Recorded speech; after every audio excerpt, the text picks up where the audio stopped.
On a scorching California highway, an elderly couple stands abandoned, their confused eyes watching as their youngest daughter's SUV disappears into the distance. Their only possessions? A half-empty water bottle, a small bag of medications, and a silver pendant containing a secret that could change everything. What kind of child leaves their parents to die on a desert roadside? As this heartbreaking story captivates the nation, shocking truths emerge about the $8.2 million fortune nobody knew existed, and the ultimate test one mother devised to reveal her children's true character. In the end, the heaviest inheritance isn't money, it's the weight of betrayal, and the devastating knowledge of who remains when there's nothing left to gain. Follow our channel for more powerful true stories that will break your heart and restore your faith in humanity. Like, comment, and share where you're watching from, and let us know. What would you sacrifice for those who sacrificed everything for you? The merciless California sun beat down on Highway 395, turning the black asphalt into a shimmering mirage of heat. The white SUV pulled over abruptly onto the shoulder, tires crunching on loose gravel as dust billowed behind it. For a moment, only the ticking of the cooling engine broke the desert silence. Ashley, the youngest daughter, yanked open the rear passenger door without saying a word. Her manicured finger pointed outward, a silent command. Inside, Emma Miller hesitated, her roomy blue eyes, distant and cloudy like those of a forgotten porcelain doll, struggling to comprehend what was happening. Her weathered hands clutched at the seatbelt, trembling slightly as she unfastened it. "Mom, please," Ashley whispered through clenched teeth, checking her watch. "We talked about this. Your new home, remember?" But there was no new home in sight, only endless stretches of desert highway and scrubland that extended to the distant mountains. Robert, Emma's husband of 62 years, reached for the small plastic bag containing her medications and a half-empty water bottle. At 82, his movements were deliberate but steady. Unlike his wife, whose mind had been slowly unraveling for the past 3 years, Robert understood exactly what was happening. He didn't argue, didn't plead, just gathered their meager possessions and stepped out onto the baking roadside. The heat hit him like a physical force as his worn shoes touched the asphalt. Emma followed, squinting in the harsh sunlight, her white hair blowing across her face. "Ashley, dear," Emma called out, her voice small and confused. "Is this the doctor's office?" Ashley slid her designer sunglasses over her eyes as she slipped back into the passenger seat. Her boyfriend, a man Robert had met only twice, sat behind the wheel, drumming his fingers impatiently. "She won't remember anything anyway," Ashley said, loud enough for her parents to hear. "They won't make it far enough to matter." The SUV's engine roared to life. As it accelerated away, Emma's silver pendant necklace, the one containing a small embedded flash drive, slipped from around her neck, falling silently onto the scorching asphalt. Neither Ashley nor her boyfriend noticed this small detail as the vehicle vanished into the heat waves rising from the empty road. "Ashley?" Emma called again, waving weakly at the disappearing car. "When will you be back, sweetheart?" Robert stood motionless, watching their youngest daughter abandon them in the middle of nowhere. His face remained impassive, but his knuckles turned white around the pill bag. 60 years of hard work, of sacrifices, of midnight feedings and college tuitions, reduced to this moment on a forgotten stretch of highway. "Come on, Emma," he said finally, his voice surprisingly steady. "Let's find some shade." Night fell with the sudden chill of the desert. They had managed to walk 3 miles to an abandoned truck stop, a decrepit building with broken windows and graffiti-covered walls. Robert had fashioned a makeshift bed from his jacket in a corner sheltered from the wind. They shared their only food, a package of crackers and half an apple from Emma's purse. "Should we call the children?" Emma asked, briefly lucid as she sometimes was in the evenings. "Tell them we're running late for dinner?" Robert nodded, pulling out his cell phone, the one Ashley had forgotten to take from him. He dialed their oldest son first, then their middle daughter. Neither answered. He hadn't expected them to. The phone's battery was at 17%. He turned it off to conserve what little power remained. In the darkness of that truck stop, as Emma drifted into fitful sleep, Robert withdrew a small voice recorder from his backpack, a relic from his days as a high school English teacher. His arthritic fingers struggled with the buttons before the small red light blinked on. "If anyone ever hears this," he whispered, his voice breaking for the first time, "please understand what happened to her eyes." His hand trembled as he continued recording. Emma's eyes used to light up whenever our children entered the room. Even when she started forgetting their names, their eyes were the last thing she recognized. He paused, looking at his sleeping wife's face in the faint moonlight streaming through a broken window. Her features were peaceful now, as though she had already forgotten the day's betrayal. When Ashley was little, he continued softly, she fell from her bicycle and broke her arm. Emma held her for hours in the emergency room, singing to her until she stopped crying. Today, Ashley couldn't look her mother in the eyes when she left us here. A coyote howled somewhere in the distance, its cry echoing across the empty landscape. Robert clicked off the recorder and slipped it back into his pocket. He stretched out beside Emma, pulling her close to share what little warmth his body could provide. "Robert?" Emma murmured, half asleep. "Are we home?" "Yes, my love," he lied, stroking her hair gently. "We're home." As they lay there, two abandoned souls in America's forgotten heartland, neither was aware of the silver pendant lying miles back on the highway, baking under the sun. Inside that pendant was a flash drive containing the true story of what their children didn't know, a legacy far more valuable than money, and infinitely more devastating to lose. Morning would come with its unforgiving heat, and with it, the first steps of a journey that would eventually capture a nation's attention and break open a family's darkest secrets. But for now, in the silent darkness of the desert night, an old man held his confused wife and wondered how the children they had sacrificed everything for could have left them to die on the roadside like unwanted animals. And somewhere on that same highway, a trucker's dashcam had captured it all. The white SUV, the elderly couple, the callous abandonment.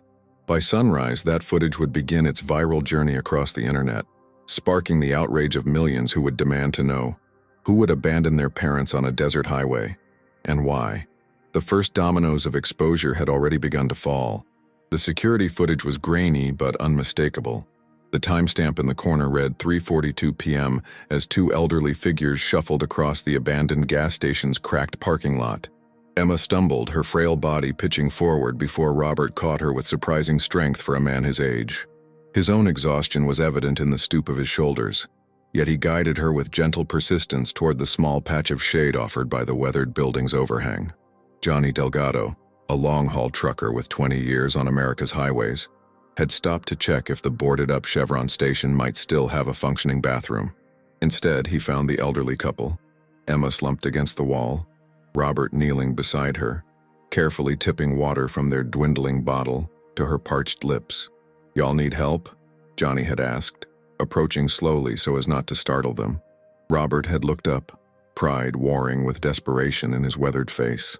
"We're just resting," he'd replied, even as Emma's head lolled dangerously to one side. Johnny couldn't leave them there. After getting them settled in his air-conditioned cab and sharing his lunch, he discreetly activated his phone's camera. With Robert's attention focused on Emma, Johnny captured 30 seconds of footage, just enough to show their condition.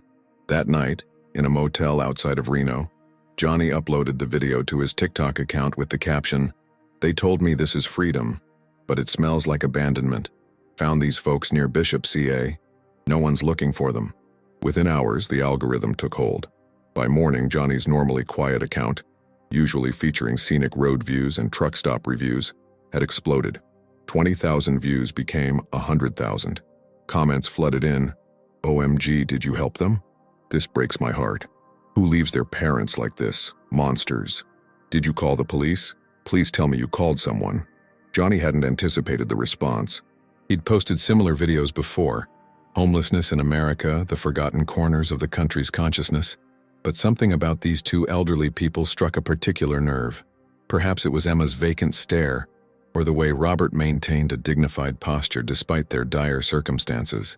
Perhaps it was the unmistakable sense that they had been discarded, thrown away like outdated appliances. By the third day, mainstream media had picked up the story. The hashtag Darer Highway Elders trended across platforms. Local news stations near Bishop began broadcasting pleas for information. And in a comfortable suburban home in Sacramento, Ashley Miller Thornton dropped her coffee mug, watching it shatter across her kitchen's marble floor as her father's face appeared on the morning news. "I've seen them before," wrote a user named Valley Photographer beneath the viral video. The woman was in some old wedding photos in the display case at Miller's Market in Independence. Local family from way back. Ashley's fingers trembled as she deleted her Instagram account. Too late. Internet sleuths had already connected her profile pictures to Robert and Emma Miller. Someone had found her real estate listings, her broker profile, her carefully curated life. Her phone buzzed incessantly with notifications, then calls from blocked numbers. By noon, 3 news vans parked outside her gated community. Meanwhile, Damian Parker, an investigative journalist with the Los Angeles Times who specialized in human interest stories, caught a flight to Bishop. He had built his reputation on uncovering the human stories behind viral moments, separating fact from internet fiction. Something about this case nagged at him. Elderly abandonment wasn't uncommon in America, but the Millers seemed different. Their clothes were worn, but clean. Robert's watch was vintage Omega. These weren't people who had fallen through society's cracks. They had been pushed. Damian's first stop was the Millers' last known address, a modest single-story home with a neglected garden in a quiet neighborhood of Independence, California. The neighbors described them as private but friendly. No one had seen them in nearly a week. The house itself told a story of hasty departure. Mail overflowed from the box. A newspaper lay sodden on the front step. Through windows clouded with dust, Damian could see a living room frozen in time. Family photos arranged on walls. A book open on an end table, as if its reader had just stepped away. Using the skills that had earned him 2 regional journalism awards, Damian found the back door unlocked. The house smelled of stillness and faint lavender. In the kitchen, dishes were drying on a rack. The refrigerator hummed, containing milk that had just begun to spoil. It was in the master bedroom that he made his first significant discovery. Behind a faded wedding portrait hanging askew on the wall was an envelope, seemingly taped there with deliberation. Damian carefully removed it, feeling the weight of something small and solid inside. Written on the front in shaky handwriting were the words, "If you found this, it's because she forgot to remember." Inside was a key, old-fashioned and ornate, and a slip of paper with an address in San Francisco. Nothing more. As Damian contemplated this cryptic finding, his phone buzzed with a news alert. Abandoned elderly couple found. Woman in critical condition. The article revealed that Emma and Robert had been discovered by a retired couple walking their dog near a dumpster behind a strip mall 30 miles from where Johnny had first spotted them. Emma was unconscious, severely dehydrated. Robert refused to leave her side, even as paramedics worked to stabilize her. "The only thing he keeps asking for," a paramedic was quoted, "is something about a necklace, a silver pendant. Says it's the most important thing they own." Damian's journalistic instincts tingled. The key, the missing necklace, the hasty abandonment, pieces of a puzzle that didn't yet form a coherent picture. But as he carefully pocketed the envelope and locked the house behind him, he couldn't shake the feeling that whatever story lay beneath the viral video was far more complex, and potentially far more heartbreaking, than the internet realized. What none of them knew yet was that Ashley had already called an emergency family meeting with her siblings. The narrative needed controlling. The truth needed burying. Deeper than their parents had been left to die. Ashley Miller Thornton's modernist living room, all clean lines, neutral tones, and carefully curated emptiness, felt suffocating as she paced across the Italian marble floor. Outside, through floor-to-ceiling windows, reporters maintained their vigil behind the community gates. She drew the automated blinds with a touch of a button, plunging the room into artificial twilight. Her older brother Liam arrived first, his Tesla pulling into the driveway silently. At 48, he was the most successful of the Miller children, a cardiac surgeon with a practice in San Francisco, a wife who organized charity galas, and twin daughters at Stanford. He entered without knocking, his face a mask of controlled fury. "What the hell happened, Ashley?" His voice was low but razor sharp. "I've got reporters camped outside my office. My receptionist quit this morning after someone sent her death threats meant for me." Ashley opened her mouth to answer when the doorbell rang. Samantha, their middle sibling, stood on the threshold, her eyes red-rimmed behind oversized sunglasses. At 45, she had followed their mother's path into teaching, albeit with less success and more wine. Her hands trembled as she clutched her phone. "My principal put me on administrative leave," she said, collapsing onto the pristine white sofa. "Said it was for my protection from the parents. They're saying her voice caught, "that we abandoned them to die." Ashley took a deep breath and straightened her shoulders. She had prepared for this moment.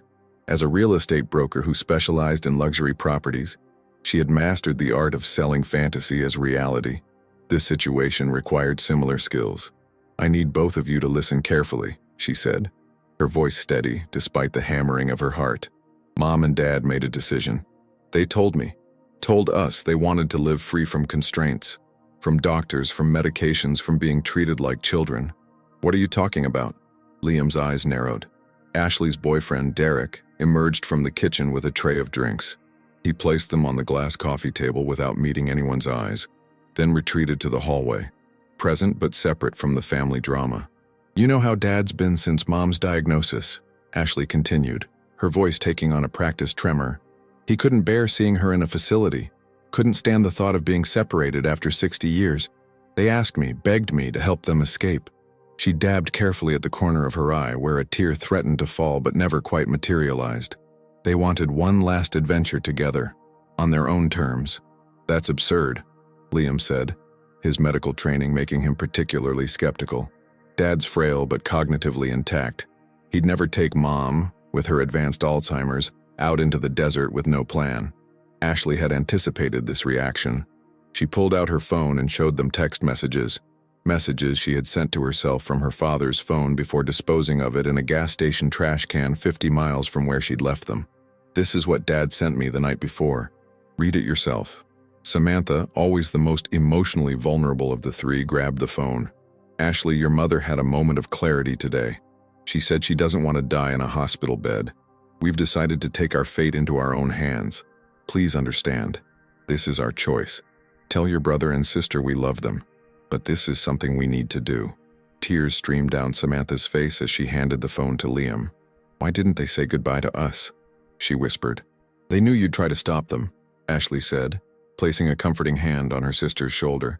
"Dad said it had to be me because I'm the only one who truly understood their desire for freedom in their final chapter."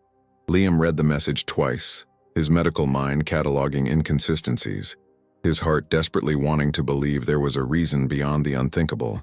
"So you just drove them out to the desert and left them there? Because Dad texted you?" Ashley's eyes hardened momentarily before she controlled her expression. "I drove them to where they asked to go. Dad had it all planned. They had supplies, a destination. How was I supposed to know they'd get disoriented and wander off?" She allowed a sob to escape, burying her face in her hands. "I was respecting their wishes. I was being a good daughter. And now everyone's acting like I'm some kind of monster." Samantha moved to comfort her sister, but Liam remained standing, unconvinced. "Where's the necklace?" he asked suddenly. Ashley looked up, confusion flickering across her face. "What necklace?" "Mom's silver pendant, the one Dad gave her on their 40th anniversary. She never took it off, even when she couldn't remember her own name." "I don't know," Ashley said a touch too quickly. "Maybe it's at their house." Outside, another news van pulled up to the community gates. Ashley's phone buzzed with notifications. Colleagues distancing themselves, clients canceling listings. Her carefully constructed life was unraveling thread by thread. Across town in a county hospital, Emma Miller lay unconscious, tethered to IVs and monitors. In the chair beside her, Robert maintained his vigil, refusing food and medical attention for himself. A young nurse named Tanya Rodriguez had been assigned to their care. As she checked Emma's vitals, she noticed Robert clutching something small and rectangular in his gnarled hand. "Sir, what's that you're holding?" she asked gently. Robert looked up, his eyes clouded with exhaustion and grief. "It's her voice," he whispered. "When she forgets, I remind her. When I'm gone, who will remind her?" Tanya recognized a small voice recorder, an outdated model that used physical tapes rather than digital memory. Her own grandfather had used one similar to record family stories before he passed. "Would you like me to help you find fresh batteries?" she offered. Robert hesitated, then slowly extended the device to her. "Be careful with it," he said. "It's all that's left." Later that night, alone in the break room, Tanya's curiosity got the better of her. She pressed play on the recorder, hearing Robert's trembling voice fill the silence. "Emma, if you're listening, today is Tuesday. You are Emma Miller. We've been married 62 years. Our children are Liam, Samantha, and Ashley. You love gardening and classical music. You taught 3rd grade for 37 years. You are loved." Tanya pressed stop, her throat tight. This wasn't the rambling of a confused old man. This was a love letter to a fading memory, a desperate attempt to anchor someone to the world. What she didn't yet know was that around Emma's neck had hung a pendant containing something far more damning than sweet reminders, evidence that would expose the first of many lies Ashley had constructed around her parents' abandonment. Damian Parker's rental car crept through the morning fog of San Francisco's financial district. The address from the envelope had led him here, to a gleaming tower of steel and glass housing some of the city's most prestigious law firms. He parked in the underground garage, straightened his tie in the rearview mirror, and rehearsed his approach. The 43rd floor housed Bergman, Walters & Associates, a boutique firm specializing in estate planning for high-net-worth individuals. The reception area was understated elegance. Polished walnut, leather chairs the color of aged bourbon, and discreet lighting that flattered even the most haggard client. "I'm here to see James Walters," Damian told the receptionist, presenting his press credentials. "I'm working on a story about Robert and Emma Miller." He expected resistance, perhaps even security escorts. Instead, the young woman's eyes widened with recognition. "Oh, you're here about the Millers? Mr. Walters has been trying to reach their children for days. Please follow me." James Walters looked nothing like Damian's image of a high-powered attorney. In his mid-60s, with rumpled gray hair and reading glasses perched on his nose, he resembled a distracted professor more than a legal shark. His office was cluttered with books and papers, a stark contrast to the minimalist aesthetic of the reception area. "You're a journalist?" Walters asked, peering over his glasses. "Thank God. I was about to call the police. Have you found them?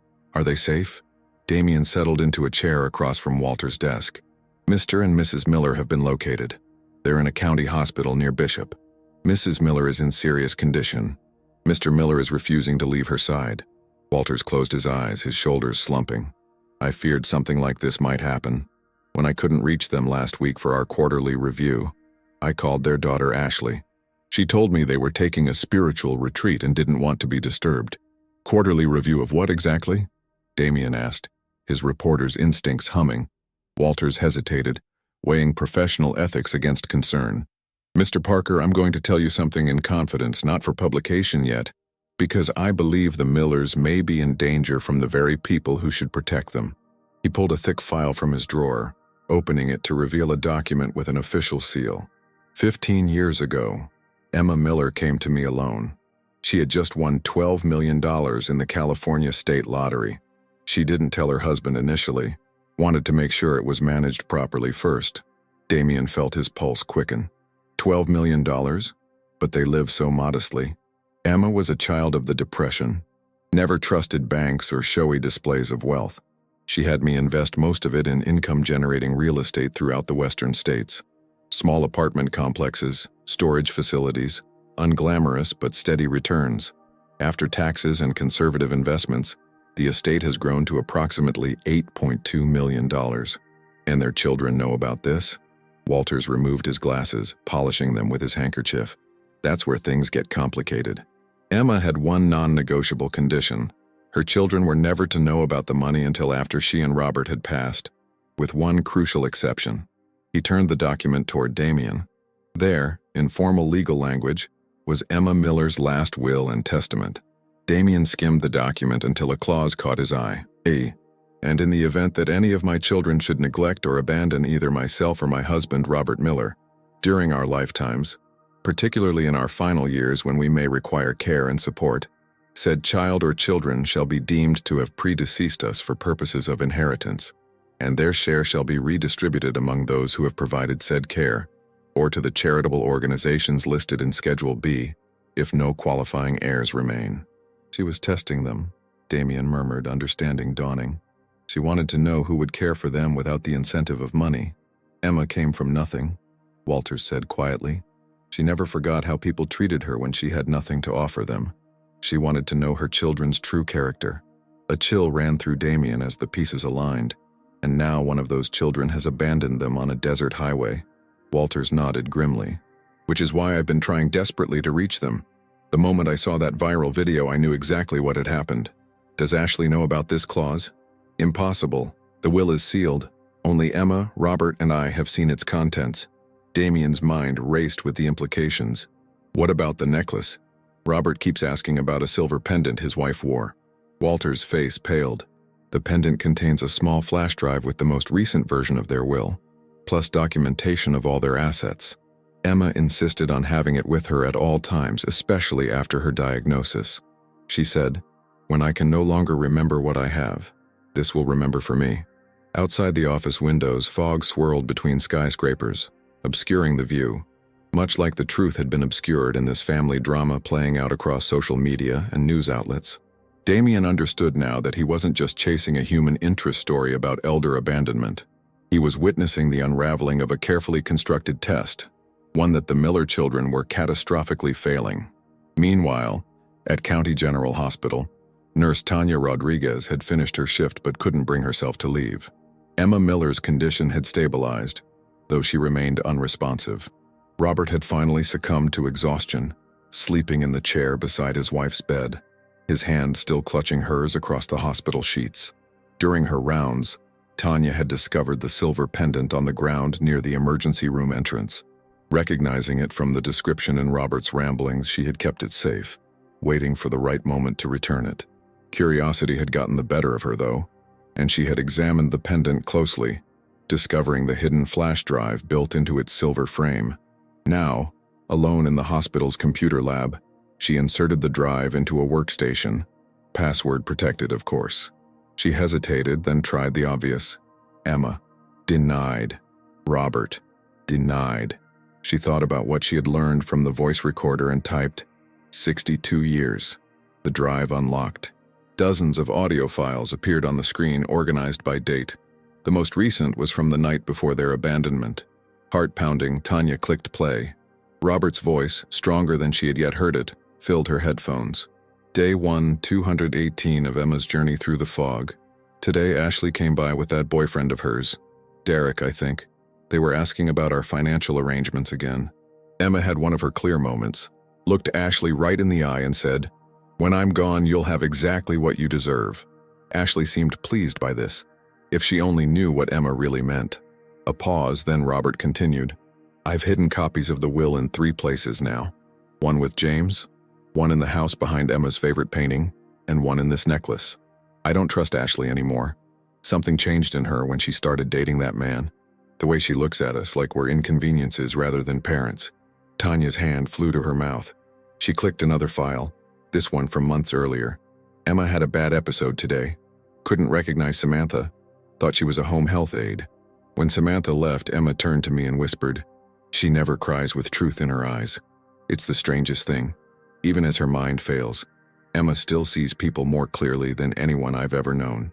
As the recording ended, Tanya looked up to find Robert standing in the doorway of the lab, his weathered face etched with exhaustion, and something else. Relief. "You found it," he said simply. Tanya nodded, unable to speak. "Then you know what they did. And why." The satellite trucks arrived before dawn, their massive antennae silhouetted against the purple-orange California sunrise. By 8 o'clock, Ashley's gated community in Sacramento had become ground zero for what cable news was now calling the highway abandonment scandal. Neighbors peered through blinds as reporters set up camp, their expressions a mixture of morbid curiosity and relief that the spotlight wasn't on them. Inside her pristine kitchen, Ashley gripped her coffee mug with white knuckles, watching the gathering media storm through gaps in her designer blinds. Her carefully constructed image, successful realtor, community volunteer, devoted daughter, was crumbling in real time.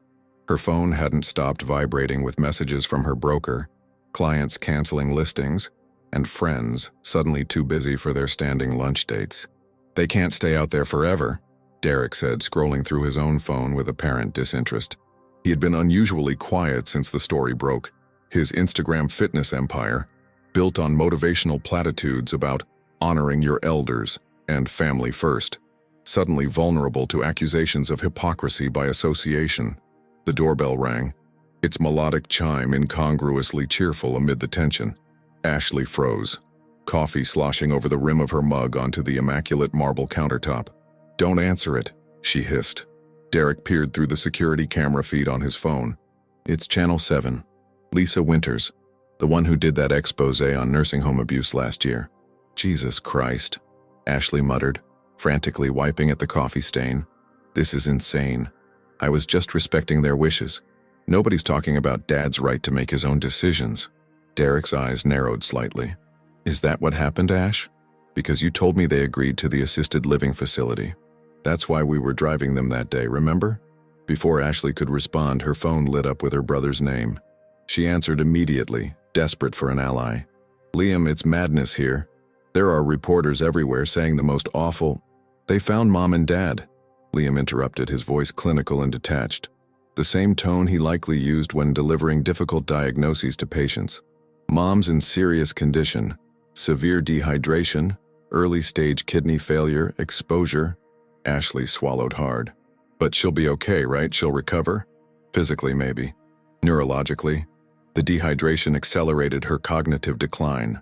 She's non-responsive, Ashley. They're saying she might not regain consciousness. The floor seemed to tilt beneath Ashley's feet. This wasn't supposed to happen. They were supposed to be found quickly. A sad story of elderly confusion, not a catastrophic medical emergency. The reporters know about the assisted living center. Liam continued. The director confirmed that not only did Mom and Dad never arrive for their scheduled intake, but you canceled their reservation 3 days before you supposedly drove them there. The blood drained from Ashley's face. I can explain that. Save it. Liam's voice turned to steel. I just spent 2 hours with the hospital's ethics committee and a police detective. I'm driving to the hospital now. Samantha's already there. Liam, please, you don't understand. No, I think I finally do understand. I found the draft texts to Dad on your laptop when you asked me to fix it last month. The ones where you were practicing how to suggest they'd be happier somewhere else. Anywhere that wasn't interfering with your perfect life. The call ended with a definitive click. Ashley stood motionless in her designer kitchen, surrounded by all the trappings of success that now felt as hollow as her excuses. Outside, Lisa Winters was addressing the camera, the Miller family home providing a damning backdrop. Sources close to the investigation confirmed that Ashley Miller Thornton, the youngest daughter of abandoned seniors Robert and Emma Miller, told family members her parents had requested to be left in the desert, a claim that appears increasingly dubious as medical records show Emma Miller suffers from advanced Alzheimer's and would have been incapable of consenting to such an arrangement. Across town, Liam's Tesla autopiloted through traffic as he made call after call, to his surgical partners requesting extended leave, to his wife explaining why their family was about to be thrust into an unwanted spotlight, and finally, to Samantha. Have you seen them yet? He asked when his sister answered. I'm in the hallway. Samantha replied, her voice thick with tears. I can't go in. I can't face Dad. The way they've been treated. What must he think of us? We didn't know, Sam.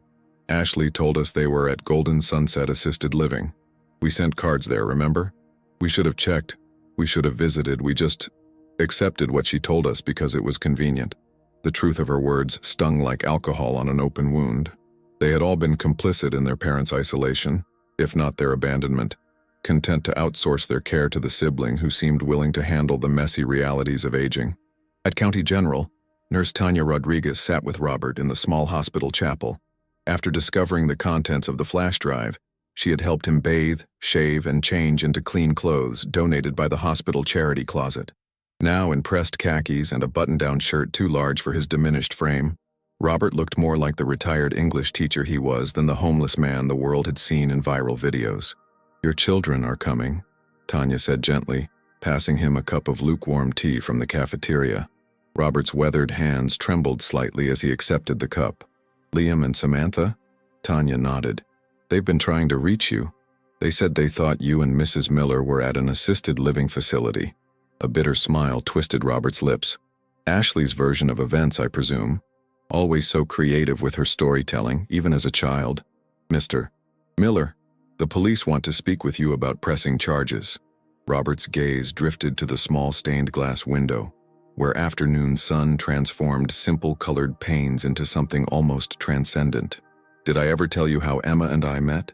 Freshman year at Berkeley, I was reciting Keats in the quad, trying to impress some sorority girls. Emma walked by and corrected my pronunciation of Hyperion. Embarrassed me thoroughly.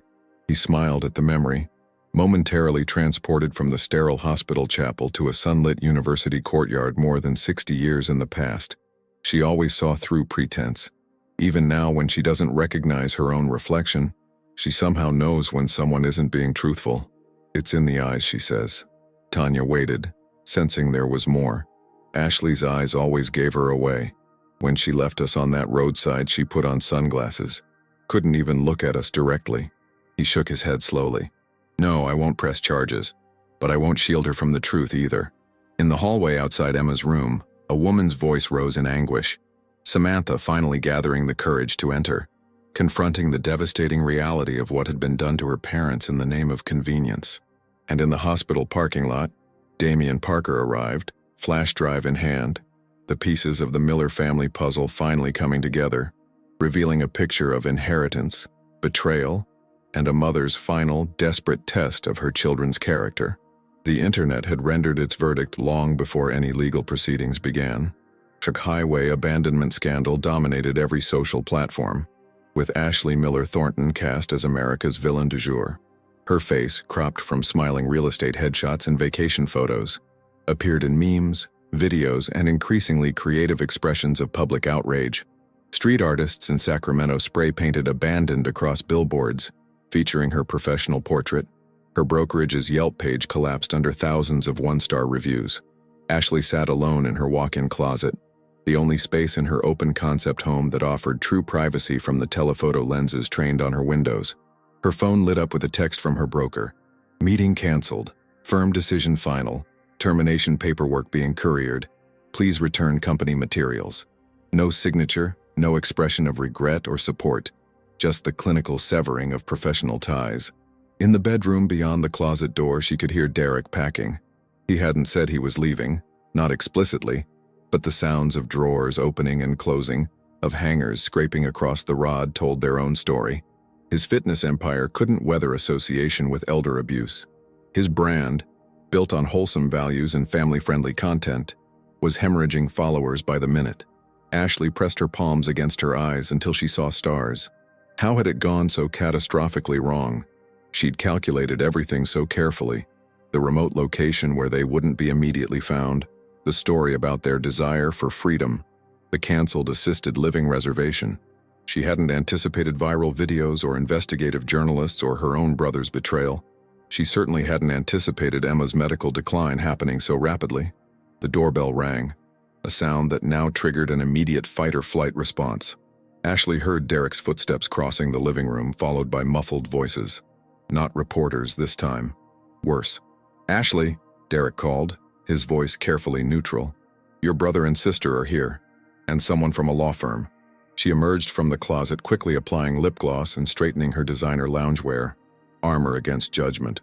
In her living room stood Liam, Samantha, and a thin man with wire-rimmed glasses whom she recognized after a moment's confusion. James Walters, she said, forcing a smile. Dad's attorney, this is unexpected. Not Dad's attorney, Liam corrected. His normally impeccable appearance had deteriorated, unshaven, wearing the same clothes from yesterday, eyes bloodshot from lack of sleep. Mom's attorney. Samantha looked even worse, hair pulled back in a messy ponytail, face blotchy from crying, hands fidgeting with a tissue that had been shredded into confetti. We need to talk, Ashley. All of us. Derek moved toward the door, overnight bag in hand. I should give you privacy for this family matter. Sit down, Derek, Liam said, not unkindly but with unmistakable authority. You're part of this too. The five of them arranged themselves in Ashley's living room, a space designed for entertaining clients and displaying success, not for facilitating difficult family conversations. The silence stretched, broken only by the distant sound of news helicopters circling the neighborhood. James Walters placed his briefcase on the glass coffee table and removed a sealed envelope.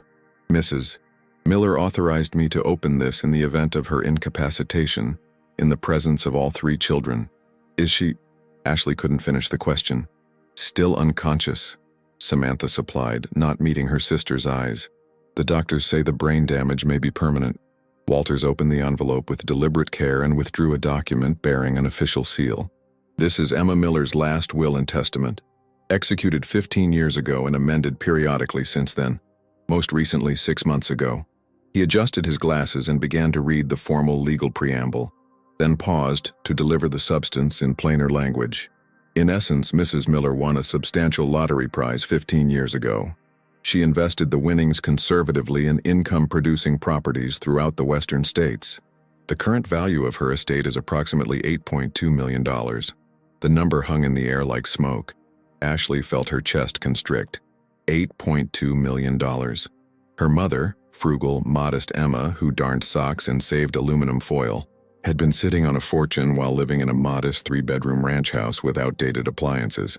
The will contained specific instructions regarding distribution, Walters continued, his voice entirely professional despite the emotional undercurrents swirling through the room.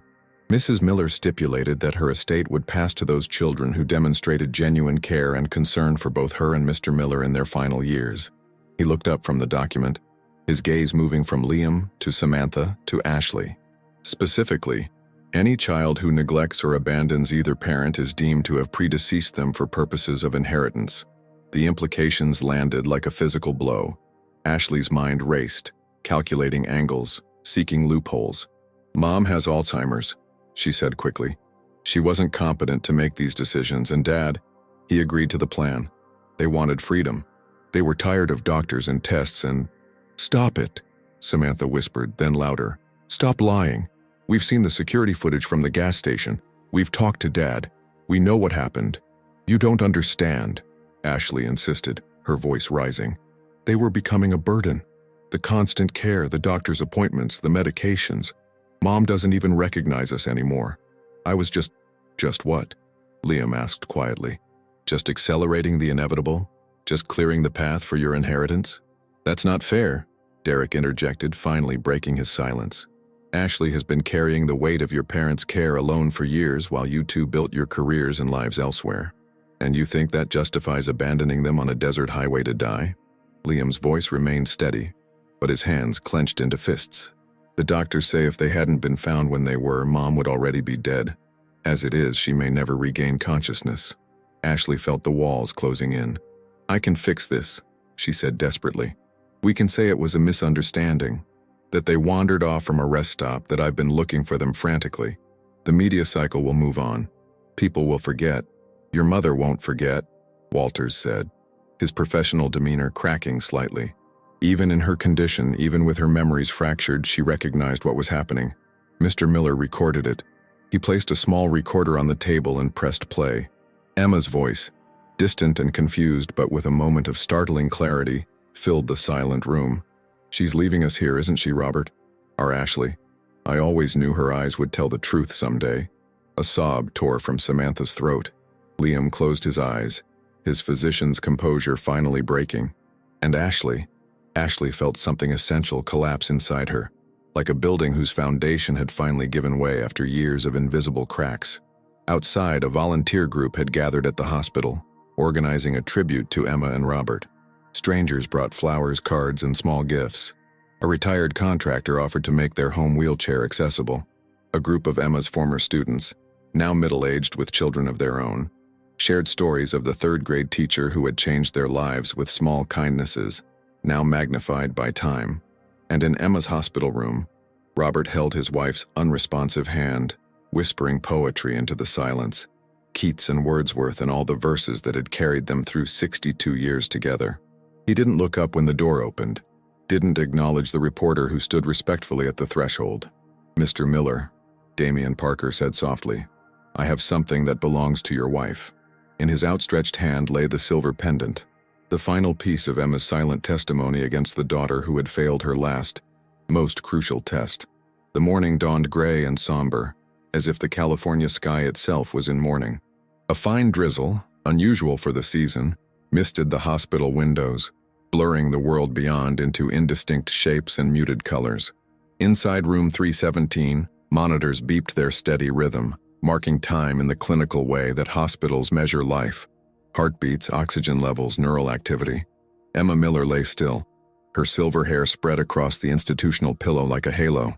The hollows of her cheeks had deepened during her week of unconsciousness, and the fine network of wrinkles that had once animated her face with every smile and frown now seemed etched more deeply into her pale skin. Only her eyes disrupted the tableau of medical surrender, open but unseeing, fixed on some middle distance that existed beyond the confines of the room.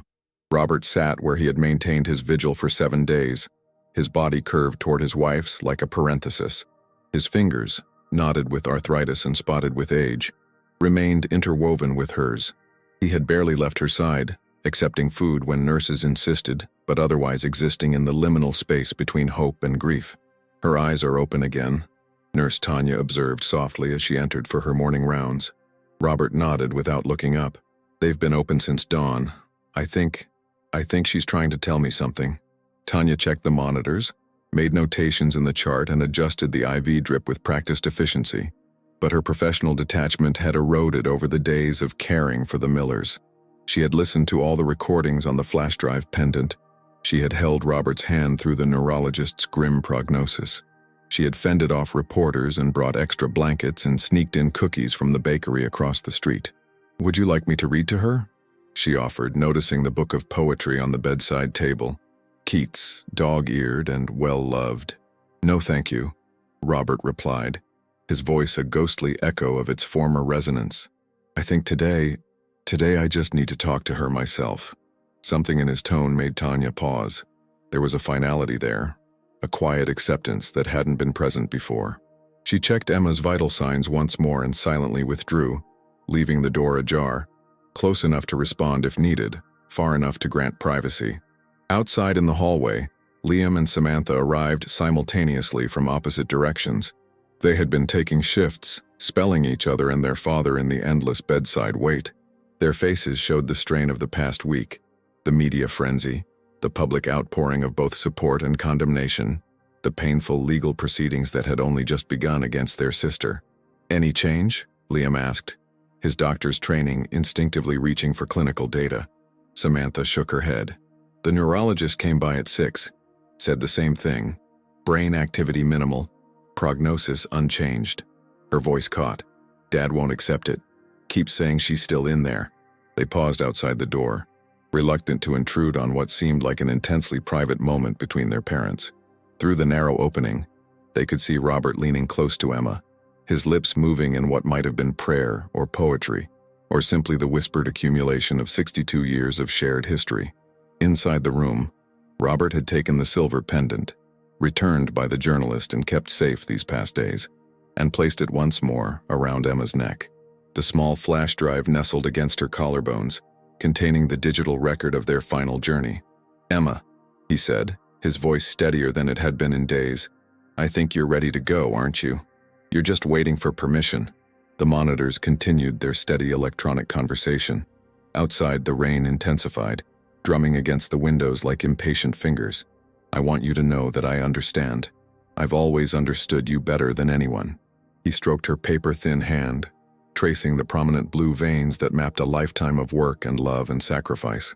"The children will be all right. Liam and Samantha, they've learned the lesson you wanted to teach.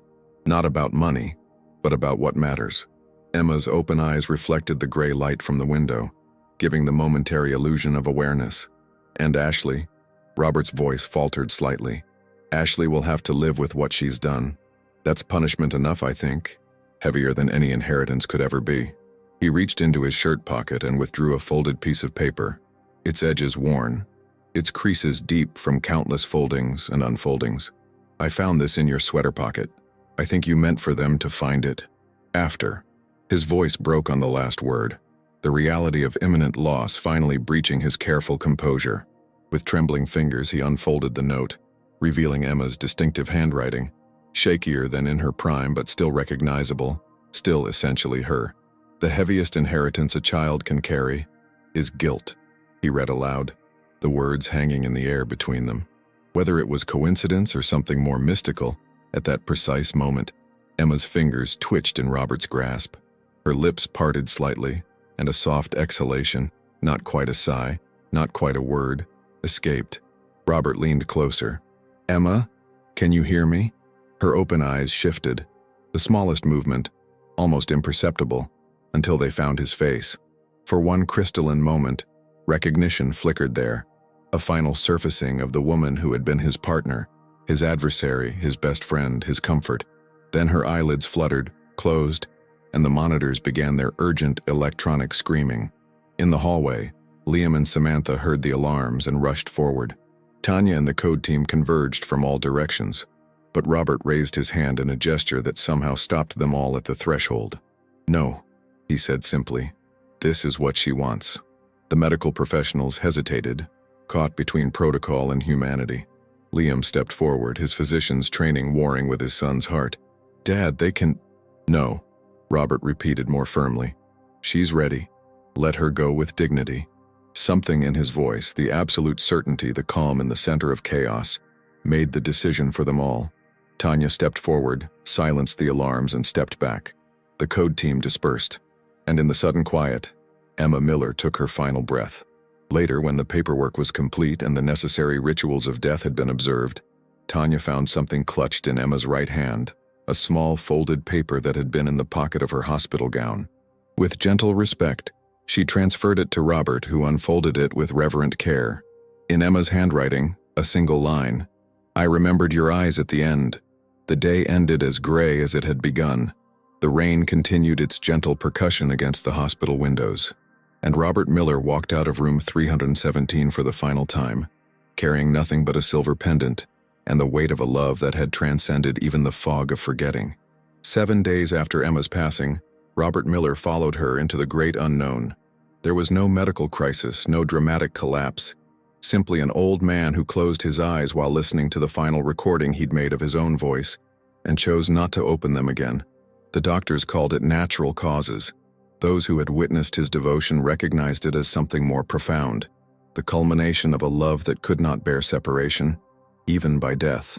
The double funeral drew hundreds, former students whose lives Emma had shaped, colleagues from Robert's teaching days, neighbors, friends, and strangers, moved by the story that had captivated the nation.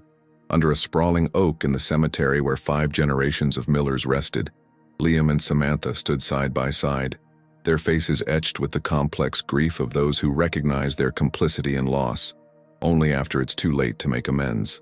Ashley did not attend. The restraining orders filed by her siblings ensured her legal absence, but the truth was simpler.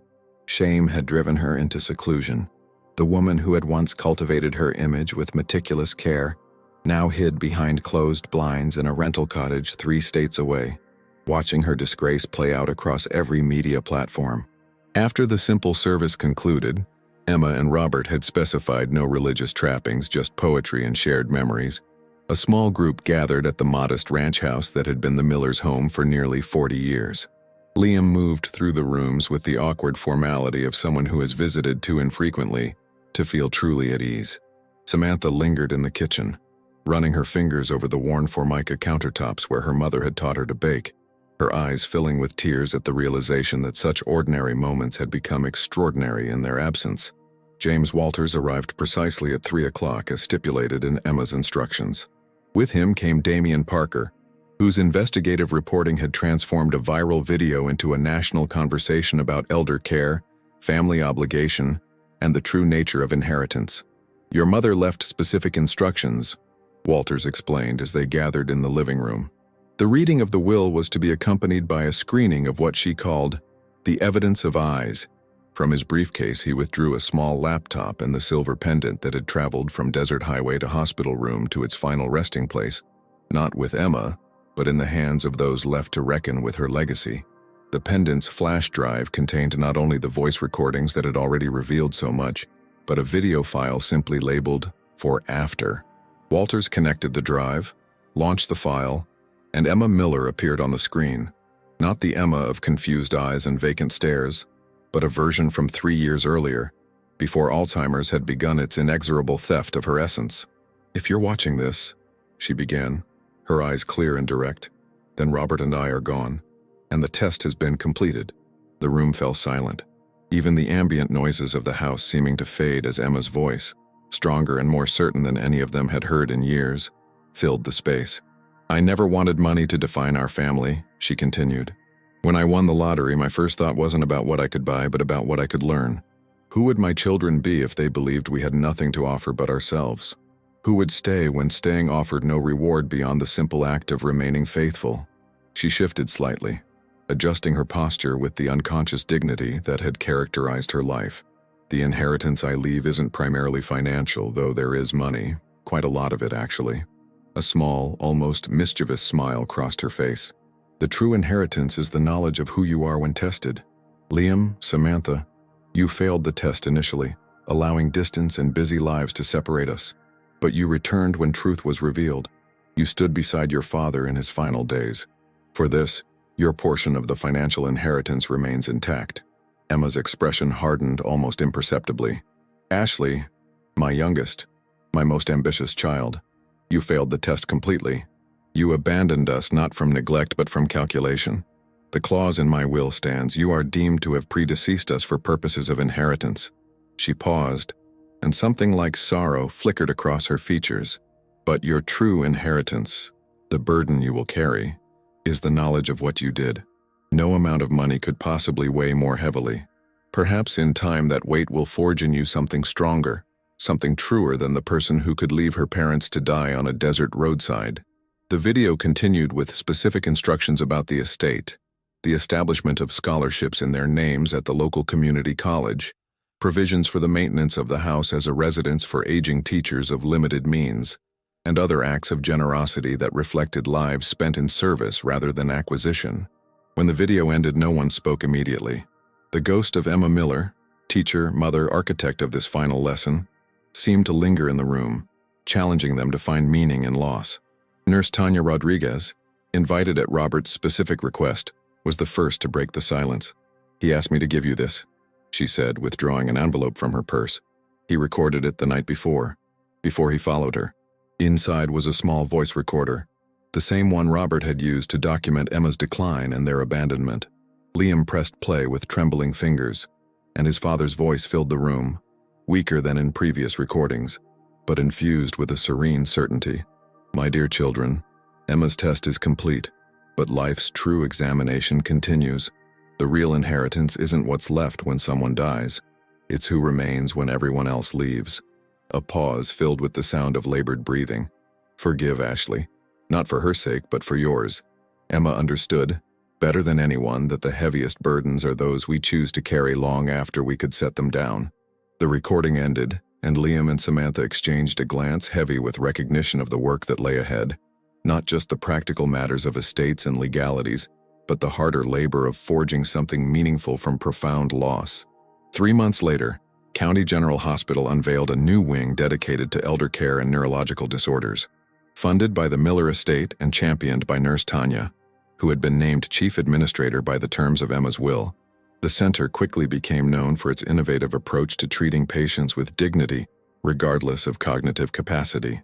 In a small display case in the lobby, a silver pendant hung suspended in a shaft of light. Beneath it, a simple plaque read, Emma Miller. She saw with her heart when her mind could no longer see. Her legacy lives in every act of compassion.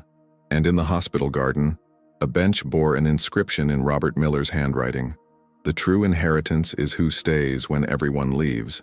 The final words, etched in stone but alive in the hearts of all who had witnessed the Miller family's public unraveling and private redemption, served as both epitaph and invitation, a challenge to consider who we become in the moments when no one is watching, when there is nothing to gain but the quiet knowledge of our own capacity for love. Emma and Robert Miller's story reminds us of the invisible tests we face every day, moments when no cameras are rolling and no rewards are promised. In those quiet crossroads, our true character emerges. Would you recognize such a test if it appeared in your life? Would you stay faithful when staying offers no apparent benefit? The Millers left behind more than money. They bequeathed a profound lesson about what truly constitutes wealth. Not the properties or bank accounts that Ashley coveted, but the capacity to remain present when presence is all you have to offer. As Robert whispered in his final recording, the true inheritance isn't what's left when someone dies. It's who remains when everyone leaves. Today, ask yourself, who would remain by your side if you had nothing material to offer? And perhaps more importantly, by whose side would you remain? If this story touched your heart, please share it with someone who needs to hear it. Follow our channel for more powerful narratives that challenge us to examine the quiet choices that define our humanity. Like, comment your thoughts below, and remember, the most important legacy we leave isn't counted in dollars but in the lives we've touched and the love we've chosen to give freely, even when no one is watching.